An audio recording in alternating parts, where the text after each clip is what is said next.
Manesh, you've been part of planning for so many meetings, American Heart Association, here for TCT. If I think about the past 2 decades of learning in interventional cardiology, initially it was always a didactic lecture, you sitting in the audience, and it's hard to separate that, like spaghetti and meatballs or something. Yeah. But how has the learning changed for us now? Dave, it's a great question. I think a lot of what we've seen in medical education over the last 5 to 10 years, the stuff you taught me, the stuff we work together to learn together, it's experiential learning.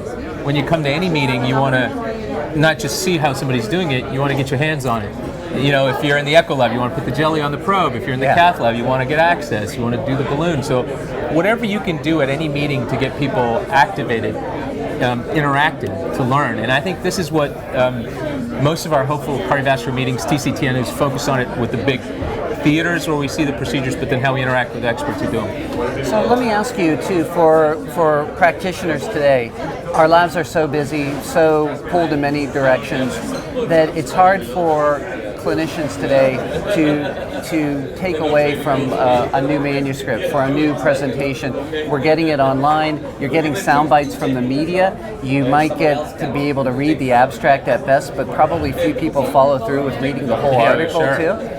And that always ends with more study is needed. Yeah, right, exactly. But, and now Twitter too. So where do you see things heading with regard to the emphasis on social media or other methods of learning, rather than actually getting a paper journal anymore in the mail? You know, I think this is part of where education's going too. I think social media is great for what it is, and that is, it's real time, it's fast, and it's digestible. So the reason Twitter's so great is that I actually liked it when it was 180 instead of going to the bigger characters. It forced you to be concise. And all of our attention spans have gotten shorter. But what happens when we do that is sometimes we don't get the rest of the story. Yeah. And so I think what I would say is the best way I see these things going is that they're taking information and getting it to the ways we learn. So an example is great TED Talks. If you think about what a great TED Talk is, it's exactly opposite of how we think about medicine, where we go, here's the background, here's the hypothesis, here's the method, and by the time you get to the results and the conclusion, you've lost your audience. Yeah. Whereas TED Talks, Twitter, social media goes, here's my point. You can agree with it or not, you need peer review, need other things to happen, but you give the conclusion with background data. And I would argue that that's what we're going to be doing.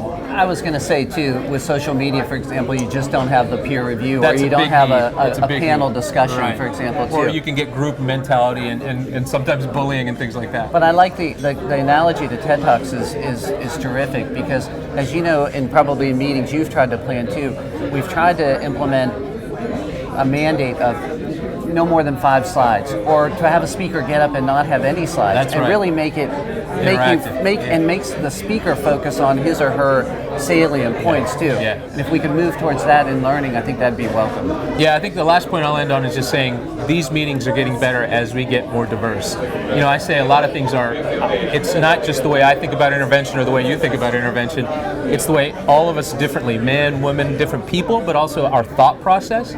And those debates, those controversies, that's what fills the room, because people want to hear both sides of the argument. Couldn't agree with you more. All right, thanks. Thank you.